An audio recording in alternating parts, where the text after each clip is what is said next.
Hey guys, this is Erin coming to you live from my workspace in my home. I am as many of you know, I'm the founder of Honestly ADHD. I'm an ADHD parenting coach and educator, and like to come live to you to share some great tips about raising kids with ADHD successfully. So, as many of you know, I have been doing a video series about my 7 principles to parenting a child with ADHD. And the last few videos have been about the first principle, which was practicing empathy with an eye toward empowering our children. And there's a number of videos related to that.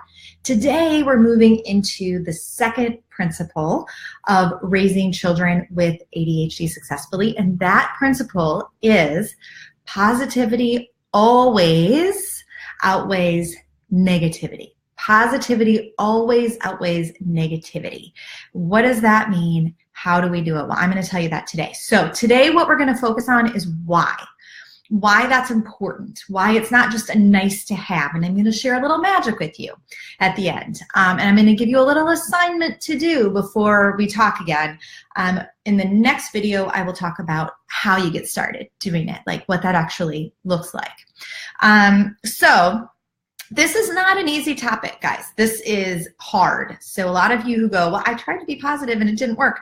Yeah, because there's actually a way that works better and a way that you have to do it. And this is something we work for weeks and weeks on in some of my coaching programs. The Transformative Parenting Program is one.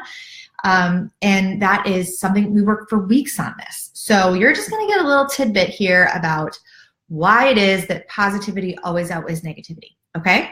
So the first thing is that we know, scientists, behavioral scientists, social scientists know that human beings thrive in certain environments, okay? And we know that human beings do not thrive in negative environments. We know that. When there's more negative interaction than positive interaction, we know human beings don't do well, all right? We also know that human beings do not do well when the positive and the negative are equal. We know that, okay? We've had people study marriages, school kids, college kids, work environments, and we know that they do not do well when positive and negative are equal, okay? We do know that there's a magic number. There's a magic number where not only are things going well, but they're like really going well.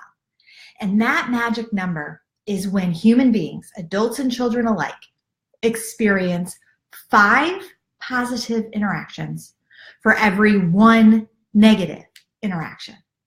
5 to 1, that's the magic number, right? When everything is like the wheels are going, everything's where people are working well at work, their marriages are jiving, their relationships are going well, school's going awesome, we've got kids thriving. That's 5 to 1. Crazy. That's the magic number. All right? Now I'm going to back up. I'm going to share with you what your children's experience in the world is. And this isn't based on my idea. This is based on studies.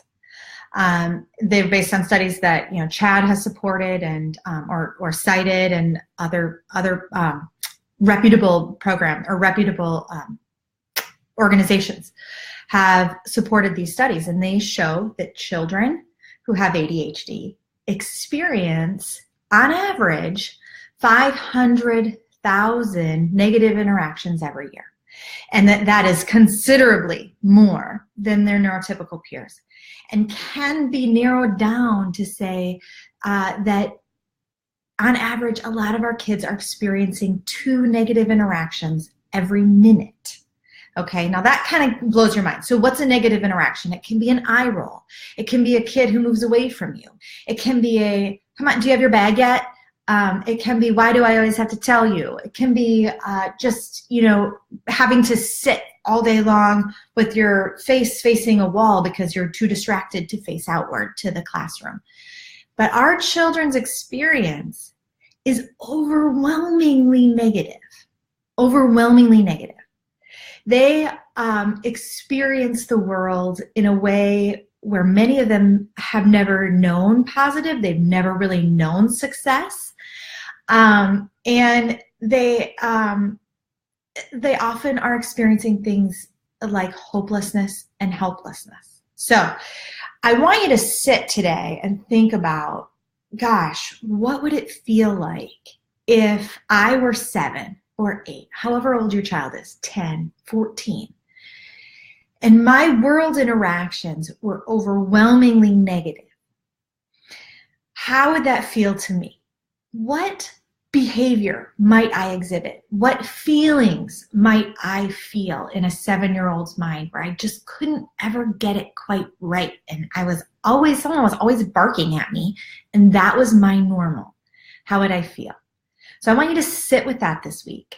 I also want you to think and watch your child and the little interactions that he or she has with brothers and sisters, with friends, with you, with your spouse, with teachers, and think about how negative is their environment, and then reflect on the way that we know people are optimized, that we know people do really, really, really well. And we're going to talk next time about how you start to move the needle from negative, negative, negative, negative to positive, positive, positive, positive. I'm going to give you kind of the beginner steps in that next video, okay? Jamie, I'm sorry that I made you cry. It's one of those things where we have to really sit in our children's shoes. It's why I start with empathy, because I always want to go back to the question I want you always to ask yourself is, if I were in my child's shoes, what would I need right now?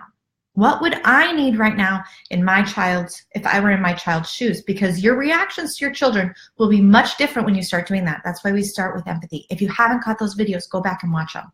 If any of you have noticed my fingernails, I did not have fingernail polish remover, and my 3-year-old played spa this weekend. I didn't notice them until I started talking and I saw them on the screen.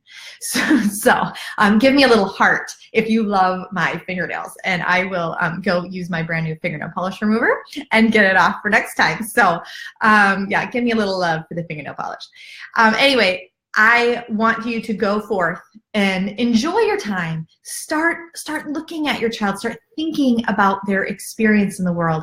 And then start thinking about the gap between their experience and the magic number that I gave you of 5 to 1. And I will see you next time to talk about how we're going to start moving the needle. So thanks for joining. Talk to you soon. Bye-bye.